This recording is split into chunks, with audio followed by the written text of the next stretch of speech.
ST10, sembang santai tapi sampai. Assalamualaikum dan salam sejahtera. Bersama saya Ali Mustafa dalam podcast Studio Tingkat 10. Pengurusan kewangan antara isu yang mungkin ramai yang tak tahu ataupun tak faham. Jadi, pada episod kali ini, ST10 membawakan tetamu istimewa iaitu Awis Kurni, CEO Mylon. Selamat datang Awis. Terima kasih Tuan Ali Mustafa kerana sudi jemput saya. Mungkin sebelum itu kita minta Awis perkenalkan diri sendiri dan juga bidang apa yang diceburi. Okey, nama saya Awis Kurni. Saya merupakan pengasas kepada startup kewangan yang dinamakan Mylon.my. Dan background saya graduate UiTM, diploma Sains Suku, kemudian saya ke UTM, pengurusan hartanah. Tetapi saya tidak habis, saya hanya pemegang diploma saja. Dan mempunyai pengalaman 10 tahun dalam land consultant. Kemudian saya masuk dalam corporate, saya jadi CEO koperasi dan CEO syarikat angkasa. Dan lepas pandemik, saya menubuhkan startup saya sendiri yang saya namakan sebagai Mylon.my. Itu saja. Dan saya tengok banyak video-video yang Awis kongsikan di social media, terutamanya di TikTok. Ya, Tuan Alif, saya hasilkan dengan konsisten selama setahun ni saya ingat, sehari 7 hingga 8 video. Itu cara saya nak educate orang ramai macam mana nak menguruskan pinjaman dengan betul, menguruskan hutang mereka dengan betul, dan saya nak rakyat Malaysia ada sumber rujukan. Dan saya harap video-video yang saya buat di TikTok dapat membantu orang ramai. Kita tahu ramai yang tidak gemar membaca. Sekiranya anda tidak gemar membaca, tontonlah video-video edukasi kewangan yang telah saya hasilkan di dalam TikTok saya Mylon.my, CEO Mylon.my. CEO Mylon.my. Dan mungkin apa yang membezakan Mylon.my ni dengan konsultan yang lain? Okey, kita tahu dekat Malaysia ni ada satu masalah. Sekiranya anda pergi ke sana, konsultan kewangan, anda akan berjumpa dengan Along. Ke sini pun anda akan berjumpa dengan Along. Saya juga mengalami masalah yang sama ketika saya mengalami masalah kewangan satu ketika dulu.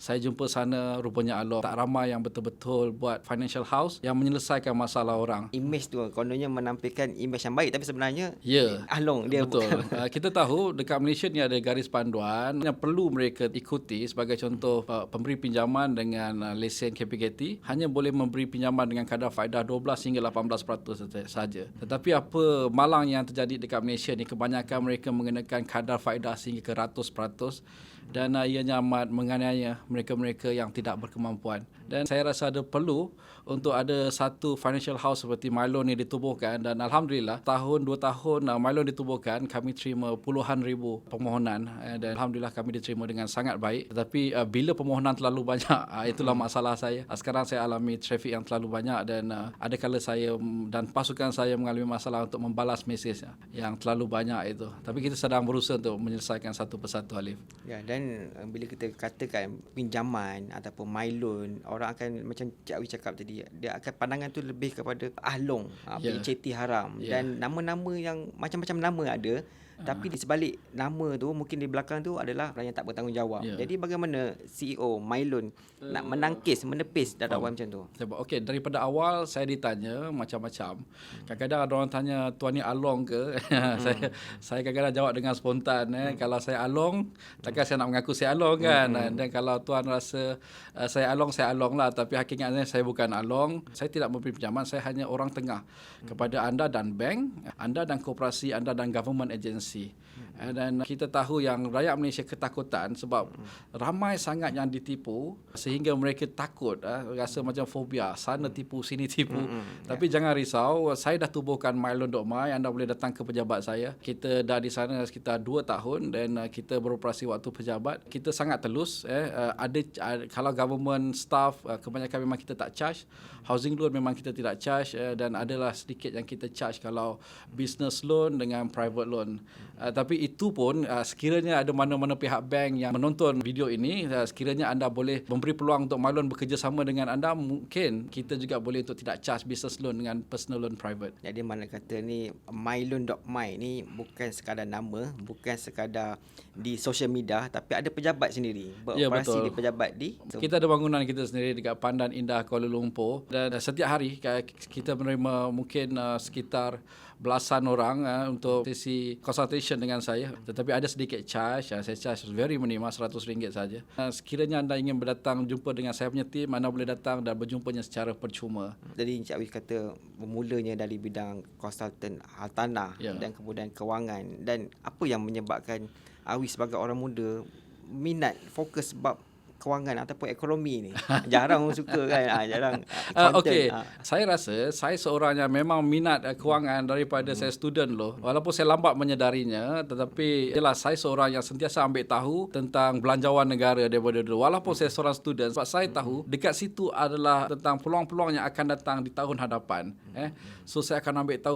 So bila saya graduate, saya ada peluang untuk saya buka financial house saya sendiri, saya buka, dan saya rasa ramai perlukan benda tu, dan Mailun telah bantu ramai orang, tuan-tuan. Kita dah bantu orang yang nak dapatkan dana. Ada yang dapat dana untuk mengembangkan perniagaan, dana untuk menyelesaikan hutang dan menyusun kembali hutang, dan banyak yang Mailun telah bantu. Kalau you tanya I macam mana I boleh terjebak, I rasa memang I punya aim. Cuma untuk I terus buka financial house, ia memerlukan modal yang agak besar. That's why I terpaksa menunggu sehingga lebih daripada 10 tahun untuk I kumpul I punya dana sendiri. Dan mungkin ada kata-kata nasihat lah kepada, terutamanya kepada generasi muda ni, macam mana supaya mereka ni rasa minat untuk, bukan sekadar minat nak kumpul duit, tapi minat bidang ekonomi, bidang kewangan ni. Mungkin ada tips dia. Okey, nak atau tidak, satu hari nanti dengan kita punya culture sekarang ni, nak tak nak beli rumah, mungkin tak ramai yang mampu untuk membuat pinjaman. Nak beli kereta, anda mungkin akan ke bank juga untuk membuat pinjaman. Nak berniaga, mungkin anda perlukan dana untuk membuat pinjaman. Nak tak nak, satu hari nanti anda akan berhadapan dengan bank. Anda kena tahu macam mana bank menilai anda, keboleh pinjaman anda. So apa yang bank tengok, so kesemua itu anda kena tahu dan anda akan hadapinya. Nak tak nak kita kena hadap juga. Financial punya education ni memang sangat diperlukan, Alif. Saya tidak tahu sekarang punya syllabus, tetapi kalau saya diberi kuasa untuk bercakap dengan Menteri Pendidikan, saya nak mereka masukkan syllabus financial ini yang lebih kepada cara pengiraan keboleh pinjaman seseorang dan apa itu pinjaman peribadi, pinjaman perniagaan, pinjaman perumahan, apa itu kebankrapan, bagaimana cara mereka yang akan datang habis sekolah ni umur 18 dah boleh untuk membeli aset dan membuat pinjaman semua, bagaimana untuk mereka menguruskan pinjaman mereka dengan lebih baik sekiranya pendidikan itu diserap dalam silibus sekolah. Ya, itu menarik tu kalau ada supaya lebih terperinci bab pengurusan kewangan ni kan. Ya, Lebih sekarang orang muda ni kononnya banyak ada YouTuber kadang gaji daripada social media kan. Betul. Dan Awis, saya lihat Mailun tak terkecuali daripada isu berkaitan dengan skamer ni. Dan mungkin saya nak tanya mengenai skamer, tapi jangan jawab dulu, kita berhenti rehat seketika. T10, sembang santai tapi sampai. Okey, Awis, tadi saya ada tanya mengenai skamer, dan Mailun tidak terkecuali daripada skamer ni, dan mungkin Awis boleh kongsikan sedikit. Pengalaman kita dengan skamer macam tu, ataupun pengalaman kita tolong klien kita untuk berhadap dengan skamer. Yang first, bagaimana Mailun tu kena dengan skamer? Okey, kita pernah ada pengalaman, Alif.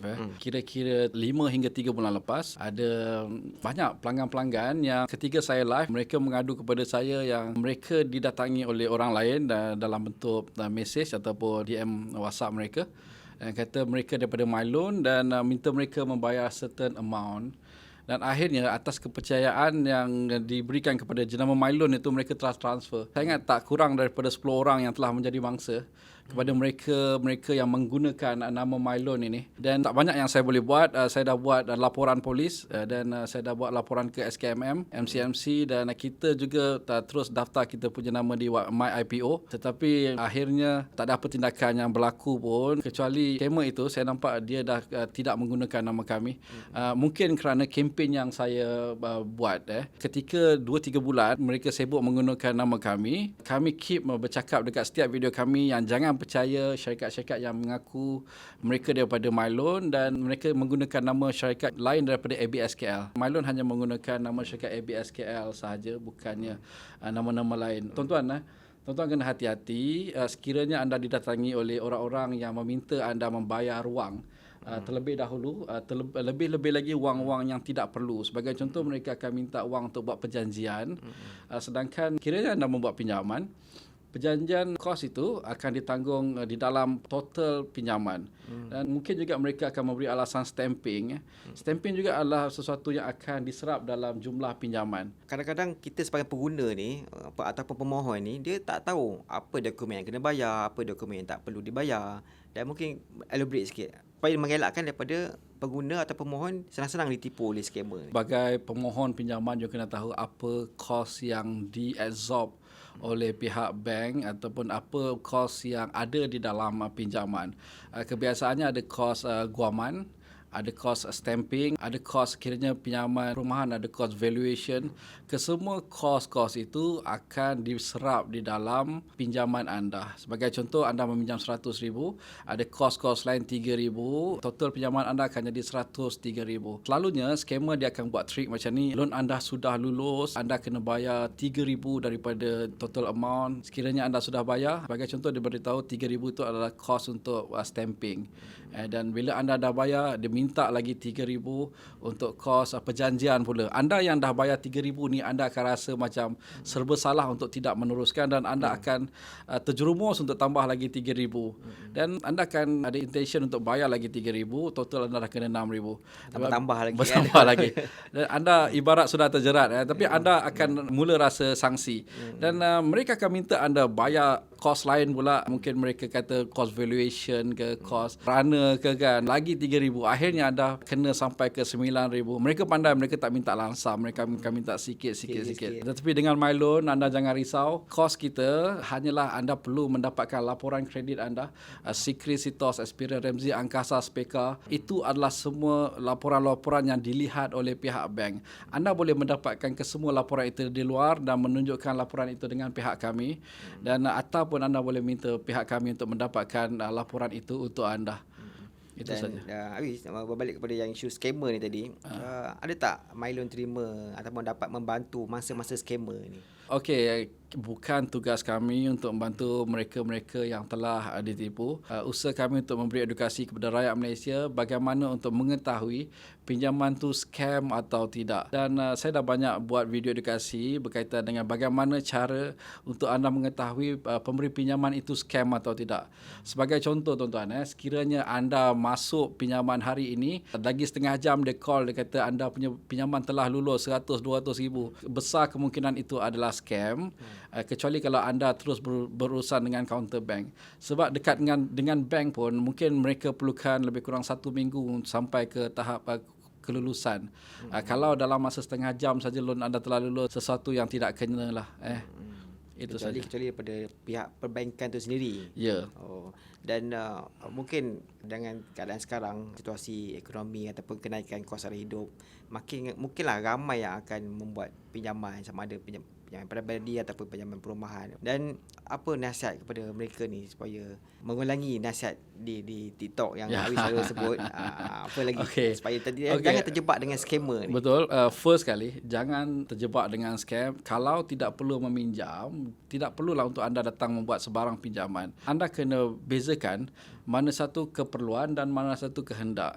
Anda akan menghadapi masalah sekiranya anda membuat pinjaman atas kehendak anda, bukan keperluan anda. Saya tengok ramai yang membeli sebab beli kereta mewah. Sedangkan sekiranya anda membeli kereta tempatan, sebagai contoh anda beli Myvi, dengan anda membeli kereta BMW ataupun Mercedes, fungsinya lebih kurang sama. Anda juga sampai ke destinasi yang sama. Tetapi mungkin kehendak anda lebih kepada barang-barang yang mewah. Tetapi itu akan menjerumus anda ke masalah yang lebih besar, akan pada masa akan datang sekiranya anda gagal membayarnya. Ukur baju dia bayar sendirilah kan. Betul Alif.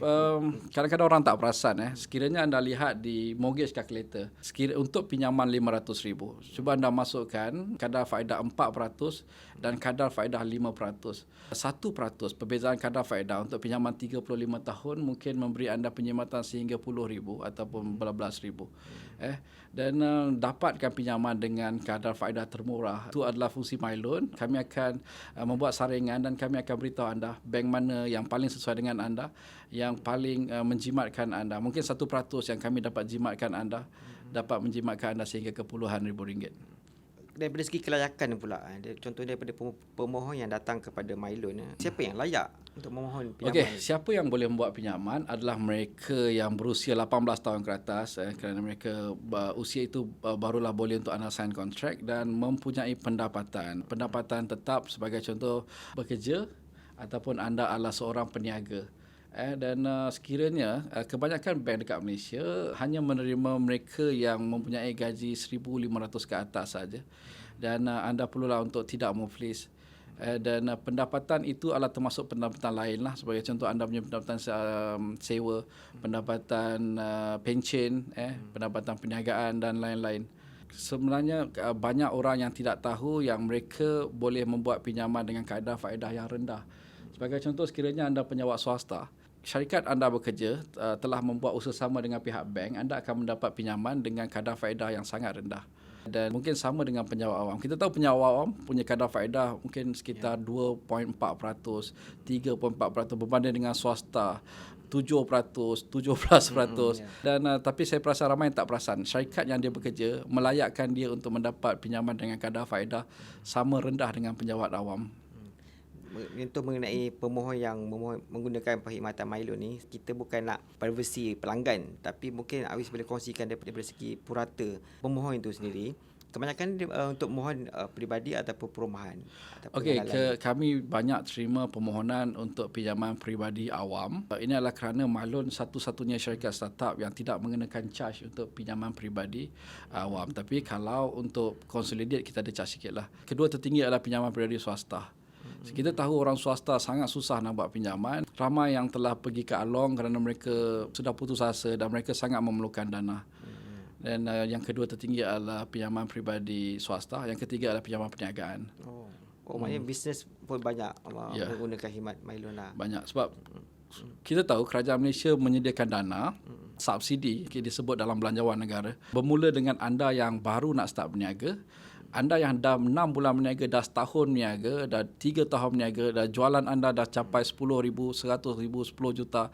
Kesemua dana-dana ini dikendalikan, dikelola oleh bank ataupun government agency yang berbeza. Tapi saya tahu mungkin peniaga-peniaga dia tak tahu yang mana yang paling sesuai untuk dia pergi.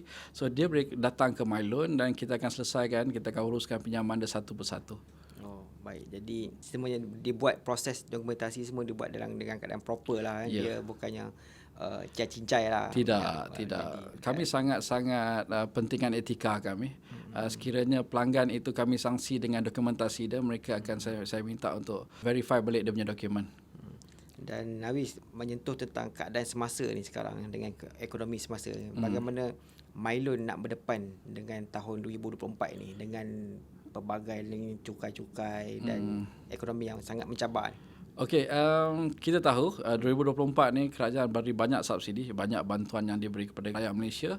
Even belanjawan yang diumumkan tahun ni agak lebih tinggi berbanding tahun-tahun lepas. Saya rasa ini adalah waktu yang baik untuk rakyat Malaysia menyusun kembali hutang mereka. Alif, kita tahu masa kita umur 20 mungkin purata gaji kita 3,000, dan sekarang ni kalau umur kita dah 30 mungkin gaji kita dah tambah jadi 4,000 atau 5,000. Dan sekiranya pendapatan anda bertambah, rate yang akan dikenakan kepada anda akan lebih berkurangan. Maknanya anda akan mendapat rate yang lebih baik kerana scoring anda kebiasaannya akan meningkat.